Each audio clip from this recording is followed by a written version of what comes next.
আপনি জানেন কি? মাত্র একটি সূরা আপনাকে কবরের আযাব থেকে রক্ষা করতে পারে। প্রতিদিন ঘুমানোর আগে মাত্র ৫ মিনিট সময় দিন। একটি সূরা আপনাকে কবরের আযাব থেকে রক্ষা করতে পারে। এই সূরাটি হল সূরা আল মুলক, সূরা নং ৬৭।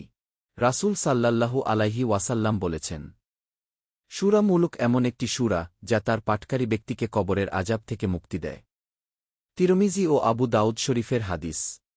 এই সূরায় রয়েছে ৩০টি আয়াত। শুধু মুখে পড়লেই হবে না, তা বুঝে বিশ্বাস করে পড়তে হবে।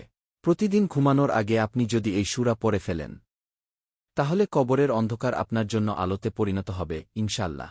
জীবনে অনেক কিছুই আমরা নিয়মিত করি, সোশ্যাল মিডিয়া, টিভি, গল্প, কিন্তু এই ৫ মিনিটের অভ্যাস আপনার আখিরাত বদলে দিতে পারে।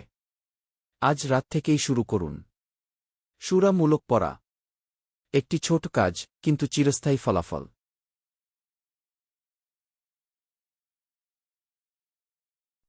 Like, comment, share, subscribe. All of it alone.